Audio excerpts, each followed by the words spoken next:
ہماری ترقی پہنچی کہاں ہے؟ یہ شاید 1992 یا 93 کی بات ہے کہ قاہرہ میں ایک کانفرنس ہوئی تھی. مصر کا جو دارالحکومت قاہرہ ہے وہاں ایک کانفرنس ہوئی تھی، اور اس کا عنوان یہ تھا کہ یہ جو مسلمانوں اور مغرب کے درمیان کلیش ہے اور نفرت ہے اور ٹکراؤ ہے، تو اس کو سموتھ کیسے کیا جائے، یعنی کون سے تو ان کے اندر یہ رگڑ ختم کیسے کی جائے، فرکشن کیسے ختم کی جائے. تو پتہ چلا کہ سوشل لیول پہ، باقی یہ کہ اکنامکس میں کوئی کلیش نہیں ہے اور پالیٹکس میں بھی کوئی بڑا کلیش نہیں ہے، ہمارا نظام مسلمانوں نے قبول کر لیا ہے، لیکن یہ کہ سوشل لیول پر کی سطح پر مسلمانوں کے رواج، رسومات، طور طریقے، وضع قطع، دستور العمل کچھ اور ہیں، ہم اہل مغرب کا کچھ اور ہے. اس کی وجہ سے ایک کلیش پیدا ہوتا ہے، اس کی وجہ سے جو ہے وہ دوریاں پیدا ہوتی ہیں، تو ان کو ختم کرنے کی ضرورت ہے. تو اس کو عنوان دیا گیا سوشل انجینئرنگ پروگرام. انجینئرنگ ہوتی ہے جیسے آپ جو ہے نا وہ اسٹرکچرل انجینئرنگ ہوتی ہے، اس سے تو آپ واقف ہیں. تو یہ سوشل انجینئرنگ ہے کہ انسانوں کی گویا مزاج تبدیل کرنے ہیں، ان کی سوچ بدلنی ہے، تعلیم کے ذریعے سے، ایجوکیشن کے ذریعے سے، پراپیگنڈے کے ذریعے سے، فلموں کے ذریعے سے، ڈراموں کے ذریعے سے، نیریٹیوز کے ذریعے سے ان کی سوچ اور قانون بنانے کے ذریعے سے ان کی سوچ میں تبدیلی لانی ہے. یہ ایک کانفرنس ہوتی ہے، پھر قاہرہ میں ہوتی ہے. اس کے کچھ عرصے کے اچھا اس وقت ہماری جو پرائم منسٹر تھیں بے نظیر بھٹو صاحبہ، وہ تشریف لے گئی تھی اس میں، یعنی اس لیول کی کانفرنس تھی. پاکستان کے جو وزیر اعظم وہ شریک ہوئی تھی اس میں. پھر کچھ عرصے کے بعد ایک کانفرنس ہوئی جو ہے وہ بیجنگ میں ہوئی، 1995 میں ہوئی، یہ بھی اقوام متحدہ کے تحت تھی. پھر اس کے 5 سال کے بعد کانفرنس جو ہوئی وہ اقوام متحدہ کے فورم پر ہوئی، اسے عنوان دیا گیا بیجنگ +5 کانفرنس.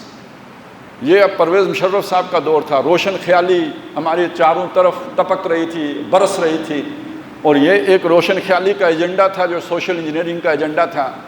تو وہ اس وقت جا کے وہ پورا ایجنڈا تسلیم کر کے آئے تھے اقوام متحدہ کی سطح پر، اور اس کے جو سیلینٹ بڑے بڑے اہداف تھے وہ کیا تھے؟ یعنی یہ جو میاں بیوی کا تعلق ہے نا، اس کو بھی قانون سازی کے دائرے کے اندر لایا گیا. اور اگر کوئی خاوند اپنی بیوی کے مرضی کے بغیر اس کے ساتھ صحبت کرتا ہے اور وہ بعد میں جا کے تھانے میں شکایت لگا دیتی ہے کہ میرے میاں نے میری مرضی کے بغیر میرے کے ساتھ ہم بستری کی ہے، تو اس پر بھی میاں جو ہے وہ گرفتار ہوگا، اس پر قانون کا اطلاق ہوگا. یعنی جو مغرب میں قوانین تھے وہ قوانین پاکستان میں بھی آئیں گے. یہ آپ اس طرح کی چیزیں مان کے آئے، تسلیم کر کے آئے. انہی میں ایک مسئلہ دنیا میں اب آپ کو پتہ ہے کہ بہت عام ہو چکا ہے، اور وہ مسئلہ ہے ہم جنس پرستی کا مسئلہ. ہم جنس پرستی کیا ہے؟ یعنی مرد ایک جنس ہیں، عورتیں ایک جنس ہیں، یہ آپس میں مخالف جنس ہیں. ان کے ملاپ سے ایک فطرت کا ایک مقصد کی تکمیل ہوتی ہے، افزائش نسل کا کام آگے بڑھتا ہے. تو شادی جب بھی ہوتی ہے تو عورت اور عورت کے درمیان ہوتی ہے. ہم جنس پرستی کا مطلب کیا ہوا کہ مردوں کو عورتوں کی ضرورت نہ ہو، عورتوں کو مردوں کی ضرورت نہ ہو، آپس میں ہی جنسی کر کے تو وہ اپنا جو ہے وہ جو بھی ضرورت ہے جبلت کی ضرورت پوری کر لیں. سماج کی ضرورت پوری ہوتی ہے یا نہیں ہوتی اس سے کوئی غرض نہیں ہے، افزائش نسل ہوتی ہے یا نہیں ہوتی، لیکن یہ کہ ایک جو جذبہ ہے اس کی تسکین کا سامان آپس میں کیا جائے. تو مغرب میں تو اس کے باقاعدہ جو ہے سوسائٹیاں ہیں، ایسی عورتیں ہیں جو صرف عورتوں سے ہی جنسی تعلق رکھتی ہیں، ایسے مرد ہیں جو صرف مردوں ہی سے جنسی تعلق رکھتے ہیں، بلکہ وہاں پہ لیگلی قانونی طور پر شادی ہوتی ہیں مردوں کی مردوں کے ساتھ، عورتوں کی عورتوں کے ساتھ، اور انہوں نے طے کیا ہوتا ہے، یعنی وہ جا کے عدالت میں بتانا ہوتا ہے یہ مرد اس شادی میں جو ہے وہ مرد بطور عورت، بطور فیمیل جنڈر جو ہے اس شادی میں فریق ہے. تو یہ اس مرد اور اس عورت کے درمیان، عورت نہیں ہے اس نے اپنے آپ کو عورت قرار دیا ہوتا ہے، تو یہ وہ شادی جائز ہو جائے گی. اسی طرح دو عورتیں ہیں، ان میں سے ایک کو وہ تسلیم کر لیں گے بطور خاوند کے اور دوسرے کو تسلیم کر لیں گے بطور بیوی کے، اور یہ ان کی شادی رجسٹرڈ ہو جائے گی۔ تو گویا دو عورتوں کی بھی آپس میں شادی ہو سکتی ہے، دو مردوں کی بھی آپس میں شادی ہو سکتی ہے۔ یہ بن گیا۔ اب آپ مان کے آ گئے کہ ہم بھی اپنے ملک میں یہ کریں گے، یہاں آ کے ہوتے ہیں۔ ابھی یہ تو مرا ہوا نہیں ہے نا کہ ہمارے معاشرے میں یہ کام ہو جائے۔ محراب و منبر سے خطرہ ہے، اور یہ کہ لوگوں سے خطرہ ہے کہ وہ ایسی قانون سازی قبول نہیں کریں گے، تو پھر ایک لمبا رستہ بنایا گیا، اور وہ رستہ بڑا دلچسپ ہے۔ بیچ میں مسئلہ لایا گیا مخنث لوگوں کا، یعنی جو مرد اور عورت نہیں ہوتے، جنہیں ہم ہجڑے کہتے ہیں، کراس جینڈر جو ہیں، جن کی جنس کا تعین نہیں ہوتا، ان کا مسئلہ کھڑا کیا گیا کہ ان کی جنس کا تعین۔ ہماری فقہ کی کتابوں میں بعض دوسرے مسائل کے ضمن میں ان کی جنس کے تعین کی کچھ شرائط ہیں۔ مثلا یہ ہے کہ کون سا ہیجڑا ہے وہ نہیں جا سکتا، کون سا مخنث ایسا ہے جسے جو ہے وہ مسجد میں آنے کی، کون سا مخنث ایسا ہے جسے مسجد میں آنے کی اجازت نہیں ہو سکتی۔ تو اس طرح کے مسائل کو حل کرنے کے لیے بات کہی، دیکھا جائے گا کہ جس میں یعنی جس ہوگا مخنث، لیکن اس مخنث میں اگر مردوں والی باتیں زیادہ ہوں گی تو اسے مرد کنسیڈر کیا جائے گا، اور اگر اس میں عورتوں والی باتیں زیادہ ہوں گی تو اسے عورت کنسیڈر کیا جائے گا۔ یعنی سماجی معاملات میں ان کے اوپر مرد یا عورت کا اطلاق یوں کیا جائے گا، دیکھا جائے گا کہ اس پر غلبہ کس کیفیت کا ہے، مرد والی کیفیت کا غلبہ ہے یا عورت والی کیفیت کا غلبہ ہے۔ تو یہ چیزیں اس لیے طے کی گئی تھی کہ بھائی مسجد میں آ کے نماز پڑھ سکتا ہے یا نہیں پڑھ سکتا ہے۔ یہ چیزیں اس لیے طے کی گئی تھی کہ وہ اس کا مردوں کے ساتھ اختلاط ہو سکتا ہے یا نہیں آ سکتا، یا عورتوں کے ساتھ محفل میں جا کے بیٹھ سکتا ہے یا نہیں بیٹھ سکتا۔ یہ طے کرنے کے لیے اس طرح کی باتوں کا جو ہے وہ معاملہ کیا گیا تھا۔ اس میں وراثت آ سکتی ہے کہ بھئی اس کی وراثت فرض کریں وہ کسی کا بیٹا ہے یا بیٹی کو بھی آتے ہیں، تو اب اس کو وراثت کس حساب سے ملے گی، مرد کے حساب سے ملے گی یا لڑکی کے حساب سے ملے گی۔ تو اس مسئلوں کو کرنے کے لیے فقہائے کرام نے ان کے بارے میں یہ بات کی کہ دیکھ اس پر کیفیت کا اس پر حکم لگایا جائے گا کہ یہ مرد ہے یا عورت ہے۔ اس چیز کو لے کے یہ طے کیا گیا کہ ان کی مرد اور عورت ہونے کا فیصلہ کہ وہ مرد یا عورت ہیں، اور ان کی اس ظاہر کو دیکھ کے یعنی وہ جو فقہ میں وہ جو شے تھی ایک ضرورت کے لیے تھی، اس کو ذرا تھوڑا بڑھا کے مبالغہ کر کے اپنا الو سیدھا کرنے کی کوشش کی گئی۔ اور مزے کی بات اس میں یہ کی گئی کہ کوئی بھی آدمی جو جا کے عدالت میں یہ بتائے کہ میں مخنث ہوں اور میں مرد مخنث ہوں یا مؤنث مخنث ہوں، عدالت اسے اس حیثیت میں رجسٹرڈ کر لے گی۔ کسی میڈیکل سرٹیفکیٹ کی ضرورت نہیں ہے، وہ فی الواقع مخنث ہے یا نہیں ہے، کسی میڈیکل سرٹیفکیٹ کی ضرورت نہیں ہے۔ تو اب آپ سوچئے کہ یہ کام کر کے تو اب فرض کریں دو مرد ہیں ہم کرنا چاہ رہے ہیں، ان میں سے ایک چلا جاتا ہے عدالت میں جا کے بتا دیتا ہے کہ میں جو ہے میری جو جنس ہے وہ عورت شمار کی ہے، اس لیے کہ میں، تو عدالت سرٹیفکیٹ ایشو کر دیتی ہے۔ اور اس کے بعد یہ جو بھی صورت بنتی ہے وہ یہ کہ وہ دونوں آپس میں شادی کر لیتے ہیں، تو اس ہم جنسی کے لیے، ہم جنس پرستی کے لیے، یا ہم دو ہم جنسوں کی شادی کے لیے ذرا کان ادھر سے پکڑنے کے بجائے یوں کر کے پکڑ کے وہ الو سیدھا کیا گیا، تاکہ اہل مغرب بھی راضی رہیں اور یہ کہ ادھر جو ہے وہ کسی کو پتہ بھی نہ چلے کہ ہم نے کیا کیا ہے۔ یہ کام 2018 میں ہو گیا اور سچ مچ کس کو نہیں پتہ چلا۔ اس کے بعد ریاست مدینہ کے بھی 4 سال گزر گئے، پھر اب یہ نیا مسئلہ آیا، تو اس میں جماعت اسلامی کے سینیٹر ہیں مشتاق احمد خان صاحب، وہ کمیٹی کے جو اس اوپر کسی جو ہے وہ غور و فکر کر رہی تھی، اس کمیٹی کے رکن ہیں، تو انہوں نے پھر اس کا مسئلہ اٹھایا کہ یار یہ اور اس پہ اس وقت ہمارے ہاں بحث چل پڑی ہے اور وہ بات نکلی ہے تو اب دور تک گئی ہے، اور آج میں جمعے کا موضوع بنا رہا ہوں کہ آپ کے علم بھی آئے کہ ہمارے ملک میں کیسے کیسے قانون بن جاتے ہیں، اور یہ کہ وہ ان پر کسی کو پتہ بھی نہیں چلتا کہ کیا بنایا گیا ہے اور اس طریقے سے بنائے جاتے ہیں۔ جو اس کی ٹیکنیکلٹی ہے وہ ظاہر ہے جمعے کا موضوع ہو بھی نہیں سکتا، جو لوگ کر رہے ہیں وہ کر رہے ہیں اس پہ کام، لیکن میں ذرا تھوڑا سا یہ بتانا چاہتا ہوں کہ اس کے پیچھے کون ہے جو ڈوریاں ہلاتا ہے؟ کون ہے؟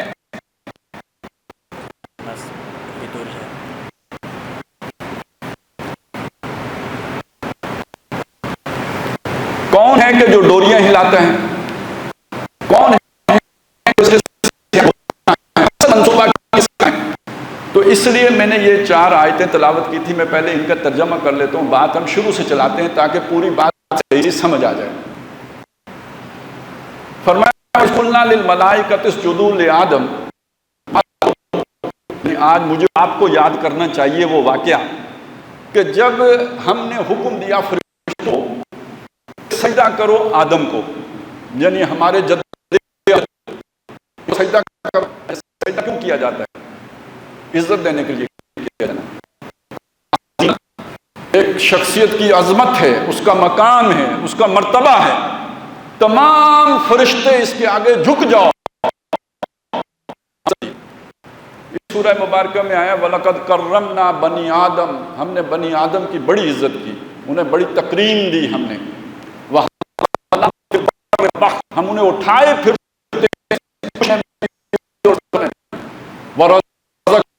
یہ بات، اور ہم نے انہیں پاکیزہ چیزوں سے رزق دیا. وَفَضَّلْنَاهُمْ عَلَىٰ كَثِيرٍ مِّمَّنْ خَلَقْنَا. اور ہم نے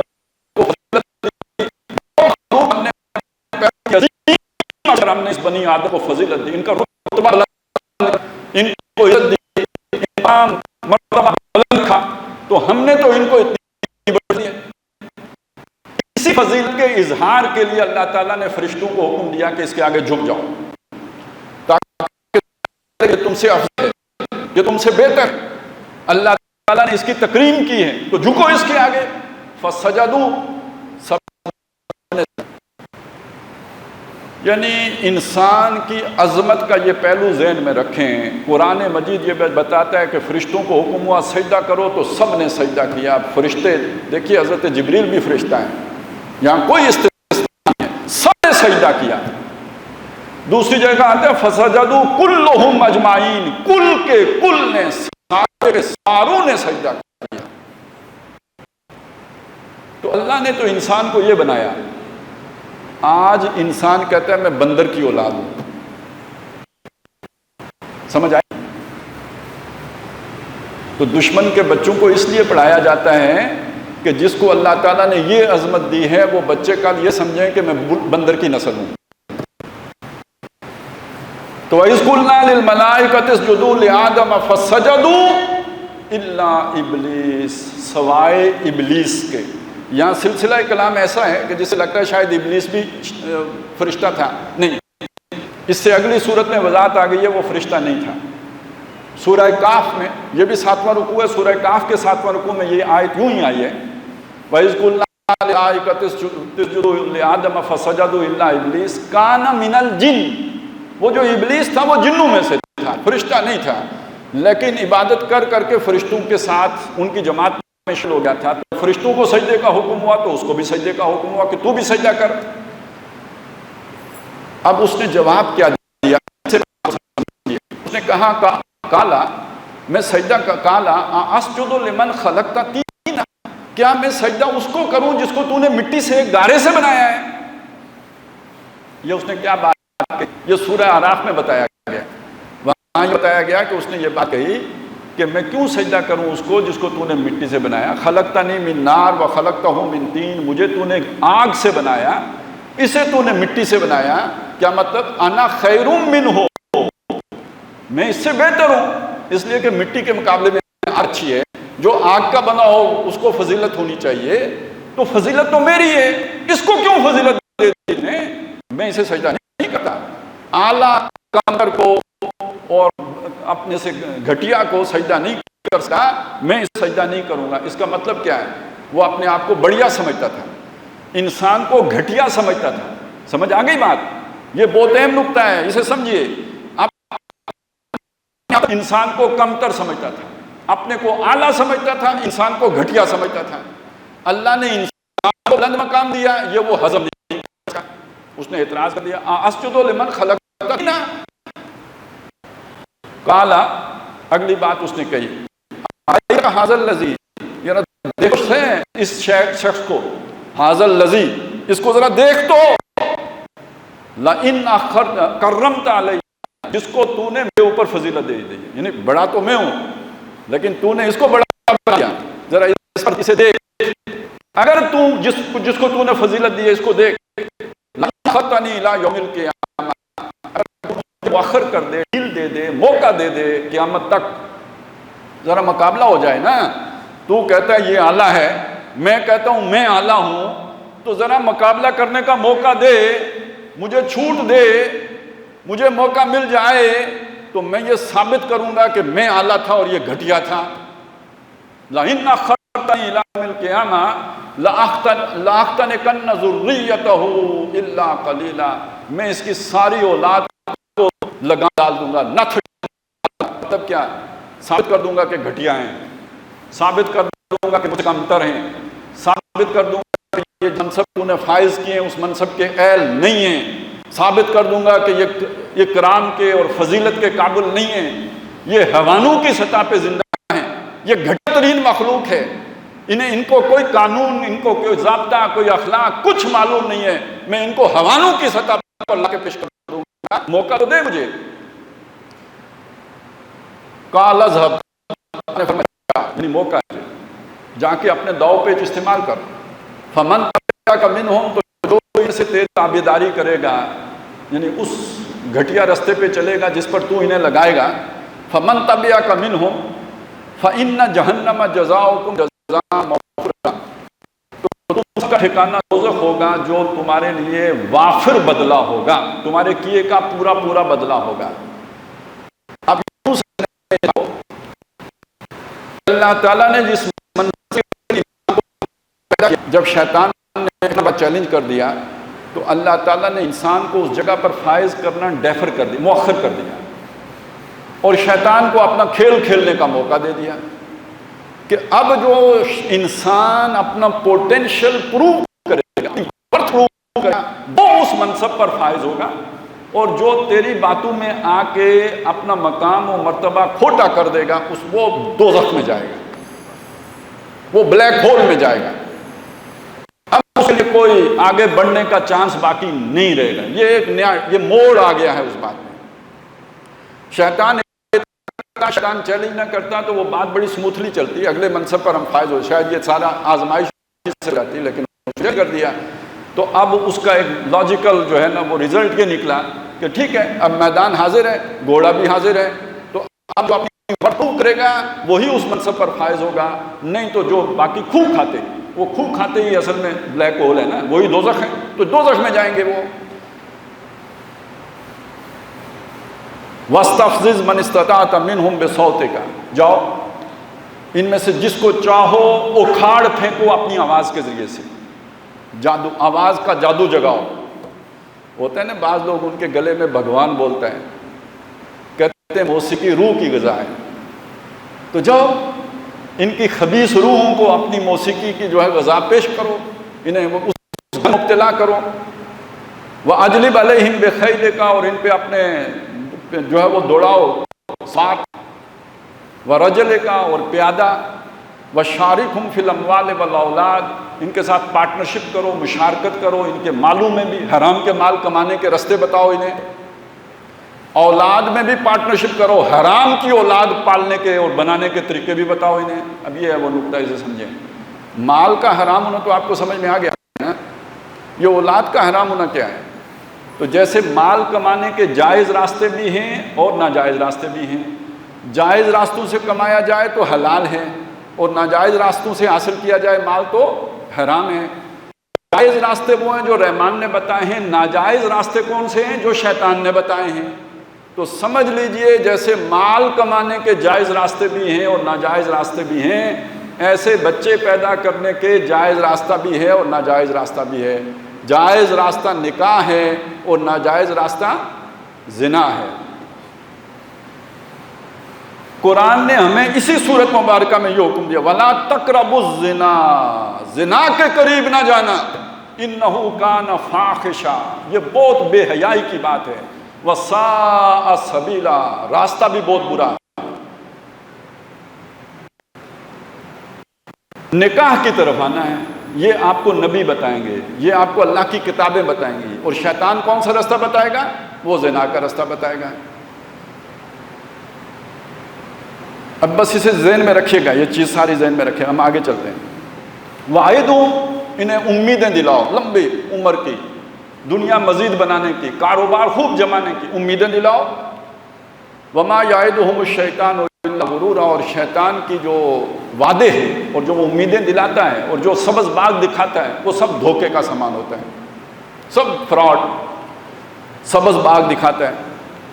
اِنَّ عِبَادِي لَيْسَ لَكَ عَلَيْهِمْ سُلْطَان، ایک بات یاد رکھو، جو میرے بندے ہوں گے نا، میرے فرما بردار، ان پر تمہارا کوئی داؤ نہیں چلے گا۔ تم دائیں سے آؤ یا بائیں سے، آگے سے آؤ یا پیچھے سے، اوپر سے آؤ یا نیچے سے، اپنے سوار لے کے آؤ یا اپنے پیادے لے کے آؤ، میرے بندوں پر تمہارا کوئی داؤ نہیں چلے گا۔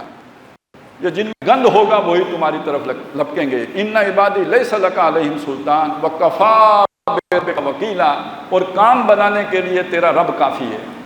جو رب کا ہو گیا رب اسے سنبھال لے گا، جو اللہ کی طرف مڑ گیا اللہ تعالیٰ اس کی حفاظت ہو جائے گا، شیطان کے وار اس پر اثر انداز نہیں رہیں گے۔ اب میں چاہتا ہوں کہ آپ جس زمانے میں ہم ہیں اس کا ایک نقشہ آپ کے سامنے کر دوں۔ دیکھیں یہ جو روشنی آتی رہی، آدم علیہ السلام کو اللہ تعالیٰ نے وہ ذرا شیطان نے ورگلا تو دیا تھا نا، دانا تو کھا لیا، لیکن اللہ نے فوراً دستگیری فرمائی اور انہیں پھر اپنے رستے پہ چلا لیا۔ اس کے بعد جو انسان کو شیطان سے ڈی ٹریک کرتا رہا، صراط مستقیم سے بھٹکاتا رہا، اللہ تعالیٰ نبی کو بھیج کے، رسول کو بھیج کے، کتاب کو بھیج کے پھر انسانیت کو صحیح راستے پہ ڈال دیتا رہا۔ یہ محمد رسول اللہ صلی اللہ علیہ وسلم تک کی کہانی یہی ہے، یہاں تک کہ آپ صلی اللہ علیہ وسلم آئے، پوری نوع انسانی کے لیے روشنی کا مینارہ بن کے آئے۔ قَدْ جَاءَكُمْ بَصَائِرٌ مِّن رَبِّكُمْ، اے لوگوں تمہارے پاس تمہارے رب کی طرف سے یہ روشنیاں آ گئی ہیں جو محمد رسول اللہ لے کے آئے۔ اللہ یخرجہم من الظلمات الی النور، اللہ ایمان والوں کا دوست ہے، انہیں اندھیاروں سے نکال کے روشنی میں لاتا ہے۔ یہ روشنی ہے جو قرآن کے حروف سے ہوئی، جناب محمد رسول اللہ صلی اللہ علیہ وسلم، یہ قرآن مجید کا جو نور لے کے آئے، نور ہدایت کے آئے، نور اللہ نور یہدی اللہ لنورہ من یشاء، رسول صلی اللہ علیہ وسلم لے کے آئے، پوری نوع انسانی کے لیے لے کے آئے تاکہ شیطان کے اندھیارے چھٹ جائیں، ان سے نوع انسانی کو نجات مل جائے۔ اور جب محمد رسول اللہ کی بعثت ہوئی ہے تو پوری دنیا میں شرک کا اندھیرا، کیا عرب، کیا عجم، کیا شرق، کیا غرب، ہر طرف بیر ظلمات۔ آپ نے آ کے سب سے پہلے حجاز کو کیا اور پھر وہ روشنی پوری دنیا میں پھیلی ہے۔ یورپ تو خود مانتا ہے نا ڈارک ایج میں تھے، تو ان کو اندھیرے سے یہ عرب تھے نا جب اسپین میں آئے ہیں، انہوں نے یونیورسٹیاں کھولی ہیں، وہاں پہ علم کے جو ہے مراکز قائم کیے ہیں، ان کے پاس وہ علم کہاں سے آیا تھا؟ یہ محمد رسول اللہ لے کے آئے تھے۔ ٹھیک ہے اس کے بعد ہم سو گئے، لیکن یہ کہ وہ علم انہیں پکڑ لی، وہ آگے لے لے، آج ترقی یافتہ ہو گئے، لیکن روشنی وہی ہے جو محمد۔ علامہ اقبال نے اس کو بڑی بیان کیا ہے کہ ہر کجا بینی جہان رنگ و بو، آنکھ از خاکش بے روید آرزو، یا کہ نور مصطفیٰ اورا بہاست، یا ہنوز اندر تلاش مصطفیٰ است، کہ دنیا میں جو بھی روشنی نظر آتی ہے اس کی ابتدا محمد رسول اللہ سے ہوئی، یا نور سے حضور کے نور سے کشید کی گئی ہے، یا دنیا محمد رسول اللہ کی تلاش میں ہے۔ جو مل گیا وہ محمد رسول اللہ سے ادھار لیا ہوا ہے، جس کی تلاش میں ہو گویا محمد رسول اللہ کی تلاش میں ہو۔ اقبال نے تو بات یہاں تک پہنچائی ہے، بم اور یہ کہ ہر کجا بینی جہان رنگ و بو، آنکھ از خاکش بے روید آرزو، یا کہ ز نور مصطفیٰ اورا بہاست، یا ہنوز اندر تلاش مصطفیٰ۔ 1000 سال تک یہ روشنی بہرحال جیسے شام کی شفق ہوتی ہے اس طرح تو رہی نا آپ صلی اللہ علیہ وسلم کے بعد بھی، لیکن پچھلے جو 400 سال ہیں جب مغرب میں رینانسنس مومنٹ چلی ہے، تحریک اصلاح مذہب، اور جسے آپ کہیں کہ روشن خیالی کا دور آیا ہے، تو وہ کیا تھا؟ اصل میں اس میں ہر طرح کے مذہب سے جاری اور لاتعلقی تھی، میں اس تفصیل میں نہیں جاتا کیوں تھی، لیکن تھی۔ اس کے نتیجے میں پھر الحاد آیا ہے، اس کے نتیجے میں پھر دہریت آئی ہے، اس کے نتیجے میں مذہب کی دشمنی آئی ہے، اور ہر مذہب کی دشمنی آئی ہے، صرف کرسچینٹی کی دشمنی نہیں آئی ہے، ہر مذہب سے بیزاری آئی ہے۔ جب انسان مذہب سے کٹ گیا تو شیطان آسان وہ جو ہے شکار ہو گیا۔ یہ وہ رسی تھی جسے پکڑ تند و تیز لہروں کا مقابلہ کر رہا تھا۔ ابھی آپ نے وہ دیکھا نا، وہ سوات میں بیچارے جو ساتھی وہ دریا کی نظر ہو گئے، تو وہ ایک رسی تھی جو انہوں نے پکڑی ہوئی تھی، لیکن یہ کہ جب وہ چھوٹ گئی تو پھر اس کے بعد وہ موجوں کے حوالے ہو گئے۔ اسی طرح سمجھ لیجئے یہ قرآن مجید وہ رسی ہے، وَاعْتَصِمُوا بِحَبْلِ اللَّهِ جَمِيعًا، یہ اللہ کی رسی، اسے پکڑ کے رکھیں تو جو شیطان کے طوفان آتے ہیں ان سے حفاظت ہوتی رہتی ہے۔ جب انسانیت اس سے کٹ گئی تو اب شیطان کے رحم و کرم پہ چلی گئی۔ جب شیطان کے رحم و کرم پہ چلی گئی تو اس نے کیا کچھ پڑھایا، اب تازہ کیجئے۔ شیطان کیا کرنا چاہتا ہے؟ انسان کو گھٹیا ثابت کرنا چاہتا ہے۔ شیطان کیا کرنا چاہتا ہے؟ ذلیل کرنا چاہتا ہے۔ کیوں کرنا چاہتا ہے؟ تاکہ اللہ کے سامنے ثابت کر سکے کہ اعلیٰ میں تھا، یہ گھٹیا تھا، اور دیکھ اس کا گھٹیا کام تو دیکھ۔ یہ دور ہے کہ جس میں شیطان کے پیغمبر آئے ہیں، پیغمبر، شیطان کے پیغمبر، جنہوں نے آ کے پڑھایا کہ انسان حیوان ہے، انسان حیوان ہے، بس ذرا ترقی یافتہ حیوان ہے نرا حیوان، یہ بندر کی نسل کا ہے۔ ڈارون جو اس نے آ کے یہ پڑھا دیا۔ اب فرائڈ صاحب آئے، انہوں نے آ کے یہ بتایا کہ جناب یہ جو حیوان ہے نا، اس حیوان میں جو سب سے قوی جذبہ ہے، قوی سب سے طاقتور جذبہ جو ہے وہ ہے جنس کا جذبہ۔ اور جذبہ وہ ہوتا ہے کہ اگر اس کی سیٹسفیکشن نہ ہو تو آدمی ڈسٹرب رہتا ہے۔ دیکھیں آپ بھوکے ہوں گے تو غصہ زیادہ نہیں ہوتا ہے، وہ کہتے ہیں رمضان لگا، مجھے روزہ لگا ہوا ہے، تو جو روزہ لگا ہوا ہوتا ہے بندے کو غصہ زیادہ آ رہا ہوتا ہے۔ کیوں آ رہا ہوتا ہے؟ اس لیے کہ آپ پیٹ کو بھوک لگی ہے، آپ سیٹسفائیڈ نہیں ہیں، تو جب آپ مطمئن نہیں ہوتے تو چھوٹی سی بات پہ بھڑک اٹھتے ہیں۔ ویسے آپ کو کوئی کچھ کہہ دے تو شاید برداشت کر لیں، ابھی جو ہے آؤٹ ہو کے جا رہے ہوں، اوپر سے کوئی کچھ کہہ بھی دے تو پھر آپ بلہ ماریں گے نا اس کو۔ تو یہی ہوتا ہے کہ آدمی پہلے سے سیٹسفیکٹری ہو، اوپر سے کوئی نئی بات ہو جائے تو وہ ایک دم برسٹ کرتا ہے۔ تو اب معاشرے میں امن قائم رکھنا ہے نا، معاشرے میں اس طرح کی جو ہے وہ ڈسپریشن نہ ہو، لوگ مطمئن رہیں، مطمئن رکھنا ہے۔ تو مطمئن کیسے ہوں گے؟ ان کے جب تک جنسی جذبے کی تسکین نہیں ہوگی لوگ مطمئن نہیں ہو سکتے۔ یہ لڑائیاں بڑھائیاں ہوں گی، نئے نئے انقلابی نظریات پیدا ہوتے رہیں گے، کانفلکٹس جنم لیں گے، اور ورلڈ وار 1 ہوگی، ورلڈ وار 2 ہوگی۔ تو اس سے بچنے کا ایک ہی راستہ یہ ہے کہ انسان جو ہے وہ جنسی طور پر اسے مطمئن کیا جائے۔ تو وہ مطمئن تب کب ہوگا؟ دیکھیے یہ جو رولز اینڈ ریگولیشن بنا لیے گئے ہیں، ان کی وجہ سے انسان کے اوپر پابندیاں لگ گئی ہیں۔ پابندیاں لگنے کی وجہ سے وہ پوری سیٹسفیکشن حاصل نہیں کر سکتا، گریٹیفیکیشن اس کی پوری نہیں ہوتی۔ یہ پابندیاں اٹھائیں گے تو انسان مطمئن ہوگا، جیسے حیوان مطمئن ہوتے ہیں۔ کتے پہ کوئی پابندی نہیں ہے، وہ جب چاہے، جہاں چاہے، جسے چاہے وہ اپنی جو ہے سیکسول ارج کی سیٹسفیکشن اور گریٹیفیکیشن کا سامان کر لے۔ اسے کوئی نہیں کہتا یہ تمہاری ماں ہے یا تمہاری بہن ہے یا تمہاری کیا لگتی ہے، محرم رشتہ ہے کہ غیر محرم رشتہ ہے۔ تو حیوانوں پہ چونکہ اس طرح کی کوئی قدغنیں نہیں ہیں، اور انسان بھی ثابت ہو گیا کہ حیوان ہے، لہٰذا یہ قدغنیں اس پر سے اٹھا دی جائیں گی تو اب جا کر وہ سیٹسفائیڈ ہوگا۔ لہٰذا اس کی فلسفی کا نتیجہ نکلا کہ سیکس فری سوسائٹی ہونی چاہیے۔ یہ تو سنا ہوگا نا کہ جنسی آزادی کامل طور پر ہونی چاہیے، پابندیاں نہیں ہونی چاہیے۔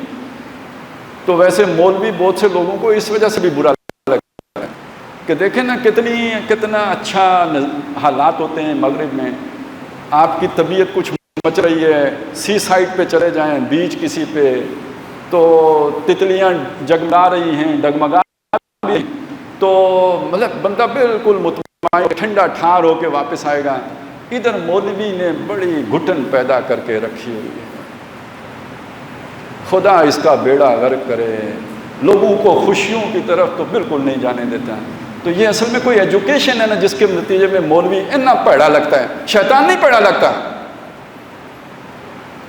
شیطان نہیں برا لگتا, مولوی برا لگتا ہے, کیونکہ یہاں پہ آ کے وہ ایک بڑی بلا کے جو ہے جن کی عفریت بن کے کھڑا نظر آتا ہے کہ میری تمناؤں کا خون, اس کا دوسرا اشتہار ہے, اس کا نام مولوی ہے, اس نے نہیں ہونے دیا. ابھی بھی یہ جو اس طرح کی قانون سازی ہوئی ہے مولوی کے ڈر سے ہوئی ہے نا, نہیں تو ڈائریکٹ کہتے کہ بھائی مرد سے شادی کر لے, عورت سے شادی کر لے. لیکن یہ کہ بہرحال وہ اتنا اب بھی خوف ہے مولوی کا کہ وہ کان ادھر سے پکڑنے کے بجائے ادھر سے جا کے پکڑا ہے. تو بہرحال نتیجہ یہ ہے, آپ سمجھ لیجئے, بات واپس اس کی طرف آئیں, یہ شیطان کی پڑھائی ہوئی پٹیاں ہیں, اور اس نے کن لوگوں کو پڑھائی؟ جو اللہ کی کتاب سے کٹے ہوئے ہیں. اوپر سے مصیبت یہ بنی کہ وہ آ کے ہم پر 100 سال حکمران رہے. وہ آج ہماری ملکہ عالیہ وفات پا گئی. ویسے تو 1952 میں ملکہ بنی تھی, لیکن لوگوں کو نہیں پتا ہمارا آئین 1956 میں بنا ہے. 1956 تک ہماری ملکہ محترمہ وہ آج فوت ہو گئی ہیں. تو ہمیں بھی تھوڑا بہت دکھ ہونا چاہیے, وہ ہماری ملکہ تھی. ویسے کسی نے ان کے بارے میں تو ایک پورا ان کا شجرہ نسب بھی نکال کے لے آئے ہیں, انہیں حسین ثابت کر دیا ہے. وایا اسپین, وہ بڑی لمبی ان کی لڑی چلی ہے, وہاں سے اسپین گئی ہیں, اور اسپین سے جا کے تو وہ حجاز تک پہنچی ہے, اور حضرت علی کے گھر تک پہنچی ہے. تو سید زادی تھی وہ. تو بہرحال ان کو بھی یہ مقام دے کے ہم نے رکھا. میں جو بات کہنا چاہتا ہوں وہ یہ کہ ہم نے انگریز کو کوئی انسان تھوڑی سمجھا, اس کو تو آسمان سے اتری ہوئی مخلوق سمجھا. جیسے نبیوں کی اتباع کی جاتی ہے, جب آیا تو پھر جب آیا تو ہم نے پھر اس طرح گوری چمڑی کی اطاعت کرنا لازم سمجھا. ہمیں وہ لوگ پیدا ہوئے جنہوں نے یہ سمجھا کہ اگر انگریز کھڑا ہو کے پیشاب کرتا ہے اس میں بھی کوئی راز کی بات ہوگی, اس میں بھی کوئی حکمت کا کوئی بہت بڑا کوئی ہمارا جو ہے وہ پوشیدہ ہوگا. تو کر کے دیکھنا چاہیے کہ اس کے نتیجے میں کیا خیر برآمد ہوگا. تو انگریز کا لباس, انگریز کے طور طریقے, انگریز کی جو ہے وہ جو وضاقتہ, یہ ساری ہم نے کیوں اختیار کی؟ جو ایک غلام کو اپنے آقا کے ساتھ جو ایک نفسیاتی بنتا ہے تو اس کا نتیجہ نکلا. لہٰذا جب وہاں پہ ترقی اس چیز کو سمجھا جانے لگا کہ بھئی یہاں عورتوں مردوں کو آزادی ہے, مردوں کو مردوں سے شادی کرنے کی آزادی ہے, عورتوں کو عورتوں سے شادی کرنے کی آزادی ہے, تو ہم نے یہ سمجھا اپنی مسکین ذہنیت کے ساتھ کہ بھئی شاید ترقی اسی سے ہوتی ہے, جب اس طرح کر لیا جائے تو پھر ترقی ہوتی ہے. یہ مسکین میں نے نہیں کہا, یہ علامہ اقبال کہہ کے گئے ہیں, وہ مولوی نہیں تھے. انہوں نے کہا ہم مشرق مسکینوں کا دل مغرب میں جا اٹکا ہے. کیوں اٹکا ہے بھائی وہاں جا کے؟ وہاں کنٹر سب بلوری ہیں, یہاں ایک پرانا مٹکا ہے. ہماری روایت تو بہت پرانی ہے, 1400 سال پرانی ہے, محمد رسول اللہ سے جڑی ہوئی ہے. یہ ایک پرانا دستور ہے, پرانا نظام ہے, یہ ایک پرانا مٹکا ہے. وہاں ہر شے نئی ہے, جدید ہے. وہاں کنٹر سب بلوری ہیں. وہاں نظر کو خیرہ کرتی ہے چمک تہذیب حاضر کی. یہ سنائی مگر جھوٹے نگوں کی ریزہ کاری ہے. بے شک جھوٹے نگوں کی ریزہ کاری ہو, مگر یہ کہ نظر ہوتی ہے. تو لہٰذا ہم مشرق کے مسکینوں کو اٹکا ہے. پھر ایک پوری لاٹ تیار ہوئی. انگریز یہاں سے گیا تو اس نے وائسرائے جو ہے وہ نئے یہاں سے منتخب کر شروع کر دیے, اور پھر وہ ہمارے حکمران ہو گئے. 56 میں آئین بنا, میں نے آپ کو بتایا نا 56 میں آئین بنا تو ملکہ کی وہ ملوکیت ختم ہوئی. 58 میں ان کے وائسرائے نے یہاں پہ جو ہے معطل کر دیا. تو اب یہ لوگ تھے کہ جن کا نہ کتاب سے تعلق, نہ قرآن سے تعلق, نہ رسول سے تعلق, واجبی سے نہیں تعلق, اور جو مغرب کی تہذیب میں سر تا پا رنگے ہوئے. اپنے مقام سے بھی غافل. وہ اقبال نے کہا نا اپنی خودی پہچان غافل افغان, کوئی اپنی خودی کا بھی پرواہ نہیں, اپنے مقام کا بھی پرواہ نہیں. یہ جو قرآن مجید نے بتایا کہ اللہ نے اتنی فضیلت دی, اس کی بھی کوئی پرواہ نہیں. وہی چاپلوسیاں, وہی گھٹیا. لہٰذا انگریزوں نے انہیں سمجھا کہ یہ ہمارے صحیح نیابت کر سکتے ہیں, اور ہماری وائسرنسی کے حقدار لوگ ہیں, وہ یہاں مسلط کر کے چلے گئے. اب قانون ایسے بنتے ہیں, اور جب قانون کی قوانین کی جو ہے خلاف بات کی جائے تو کہتے ہیں جی مولوی ترقی نہیں کرنے دیتے, مولوی رستے کی رکاوٹ بن گئی ہے. تو میں آپ کے سامنے اس لیے پوری حقیقت لے کے آیا ہوں, یہ کس کا ایجنڈا ہے؟ انسان کو ذلیل کرنے کا، گھٹیا ثابت کرنے، یہ شیطان کا ایجنڈا ہے۔ میں نے اس لیے آپ کو بتایا یہ شیطان کا ایجنڈا ہے، اس کو سمجھیں۔ یہ کوئی انگریز کا مسئلہ نہیں ہے، یہ کوئی عیسائیوں یہودیوں کا مسئلہ، یہ شیطان کا ایجنڈا ہے۔ وہ چاہتا ہے کہ انسان کو گھٹیا ثابت کرے۔ ایک طرف تو یہ کہ یہ جو یعنی انسان کو اللہ نے ستر ڈھانپنے کا ایک جو شرم و حیا دی ہے، یہ اس سے اٹھ جائے، وہ ننگ دھڑنگ ہو جائے، اس کی ذلت ہے۔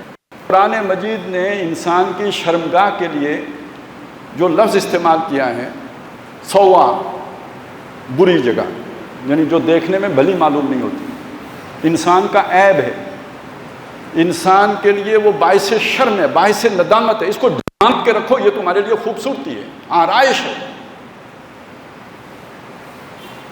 آج کی ایجوکیشن نے ننگ دھڑنگ انسان گویا وہ سمجھا، وہ کہتا ہے میں فطرت کے قریب ہوں۔ دوسری بات یہ سمجھیں کہ یہ جو جنسی بے راہ روی ہے، یہ اپنی جگہ، یہ والی تو ذلت ایک طرف رکھیں، جب مرد مرد کے ساتھ اس میں ملوث ہو جائے، عورت عورت کے ساتھ ہو جائے، کتنا گھٹیا پن ہے۔ یہ تو عوام بھی نہیں کرتے، ایسا تو عوام بھی نہیں کرتے بھائی۔ آپ نے اگر عوانوں ہی سے ہدایت لینی ہے تو چلیں یہی سیکھ لیں کہ عوام تو یہ کام نہیں کرتے۔ آپ نے کیسے سیکھا؟ میں بتاتا ہوں۔ اس لیے کہ قرآن نے یہ بتایا کہ عوانوں کے راستے پہ چلو گے تو عوانوں جتنے تو نہیں رکو گے، آگے جاؤ گے۔ اولئک کالانعام، یہ عوانوں کی طرح ہیں، مویشیوں کی طرح ہیں، چوپایوں کی طرح ہیں۔ بل ہم اضل، نہ اس سے بھی گئے گزرے۔ ثم رددناہ اسفل السافلین، پھر ہم نے انہیں گرا دیا نچلوں میں سب سے نیچے۔ اس لیے کہ عوانوں کے پاس عقل تو نہیں ہے نا، ان کو تو عقل دی ہے۔ یہ جب عوانی راستے پہ چلیں گے تو عوان سے آگے جائیں گے۔ شیر چیر پھاڑ کرے گا، کھائے گا، پیٹ بھرے گا، سو جائے گا۔ یہ پیٹ بھر کے مزید چیر پھاڑ کریں گے۔ کیوں؟ کہ وہ ابھی عقل کی تسکین، پیٹ تو بھر گیا ہے، لیکن وہ جو عقل جو تسکین چاہتی ہے وہ اس سے آگے کی بات ہے۔ یہ ایک نسل کا جمع کر کے دوسری نسل کا جمع کرنا شروع کر دیں گے۔ ان کی تو حوث پیٹ کبھی بھی نہیں بھرے گا۔ تو بل ہم اضل، اولئک کالانعام بل ہم اضل، اور ثم رددناہ اسفل السافلین، پھر یہ ہوگا۔ تو انسان تو یہاں تک گر گیا ہے، اور یہ کتنی انسان کا گھٹیا پن ہے، کتنا گھٹیا پن ہے کہ جرم کتنا بڑا ہے اس کا اندازہ لگائیں۔ اللہ نے ایک پوری قوم اسی جرم پر ہلاک کی ہے، قوم لوط، پوری قوم اس ایک جرم پر ہلاک کی ہے۔ اتنا بڑا جرم ہے، گھٹیا پن اتنا ہے کہ گویا اس کے بعد انسان نظر اٹھانے کے کیا قابل رہے گا جب وہ اس یعنی اس کے اندر کوئی اعلیٰ خیال، کوئی اعلیٰ اخلاق، کوئی برتر جو سوچ کیسے پیدا ہو سکتی ہے جو اس درجے میں گر چکا ہو۔ آپ نے ابھی تازہ ایک واقعہ ہوا ہے، سیاسی معاملہ ہے، میں اس حوالے سے حوالہ نہیں دے رہا ہوں، ایک بات سمجھانے کے لیے حوالہ دے رہا ہوں۔ ایک صاحب جو سیاستدان تھے جو پکڑے گئے، وہ ان کا ریمانڈ ہوا، 2 دن ہوا، پھر 2 دن، تو ان کے بارے میں باتیں آپ نے سنی ہے نا، ان کے ساتھ یہ ہو گیا، یہ تشدد ہو گیا، یہ تشدد ہو گیا، اس میں جنسی تشدد کا بھی ذکر آیا۔ ان کے ساتھ ہوا یا نہیں ہوا، لیکن یہ کہ ہوتا ہے، قیدیوں کے ساتھ، بعض خاص قسم کے قیدیوں کے ساتھ اس طرح کے واقعات ہوتے ہیں۔ کیوں کیے جاتے ہیں؟ ان کو ذلیل کرنے کے لیے کیے جاتے ہیں۔ کیوں کیے جاتے ہیں؟ ان کی میں مارنے کے لیے کیے جاتے ہیں۔ کیوں کیے جاتے ہیں؟ ان کی سلف تباہ کرنے کے لیے کیے جاتے ہیں۔ اب آپ سوچیں کہ جس نے اپنی سلف کو ایجوکیشن کے نتیجے میں سرنڈر کر دیا کہ ٹھیک ہے بھائی، میں اپنے آپ کو آپ کے آگے سرنڈر، مرد ہوں لیکن میں آج سے عورت والا رول میں آ جاتا ہوں، اس بندے سے آپ کوئی خیر کی امید آئندہ رکھ سکتے ہیں؟ شیطان نے اس کو اس کھڈے میں گرا دیا جہاں سے وہ کبھی اٹھ نہیں سکتا۔ ذلت انتہائی میں معاشرے میں ہر دور میں ایسے شیطان رہے ہیں جو یہ کام کرتے ہیں، اور اس لیے کرتے ہیں کہ یہ بندہ ساری زندگی میرے تھلے لگا رہے، اسے پیدا ہو، میں کون؟ میں وہ ہوں جس نے اس کے ساتھ یہ کیا تھا۔ تو یہ اگر کل بڑا افسر بھی بن جائے تو میرا اسے پتا ہو کہ میں کون ہوں۔ ایسے لوگ ہمیشہ کرتے ہیں، جان بوجھ کے کرتے ہیں۔ ہر معاشرے میں رہے ہیں، ہمارے معاشرے میں بھی رہے ہیں، لیکن یہ سارا وہ ہوتا تھا کہ جس کے اوپر پردہ پڑا رہتا تھا، یہ سارا وہ ہوتا تھا جو لحاف کے نیچے ہے، یہ سارا وہ ہے جو پردے کے پیچھے ہے۔ اب شیطان اسے کھول کے لے آیا ہے، سامنے لے آیا ہے، اب قانون سازیاں ہو رہی ہیں، ریاست کی سطح پہ ہو رہی ہیں۔ یہ تو بے شرمی کی انتہا ہے اور انسان کا اپنے مقام سے گرنے کا آخری درجہ ہے، اس سے آگے کون سا درجہ ہوگا؟ فاجر کا لفظ آتا ہے قرآن مجید میں گناہگار آدمی کے لیے، ڈھیٹ آدمی کے لیے۔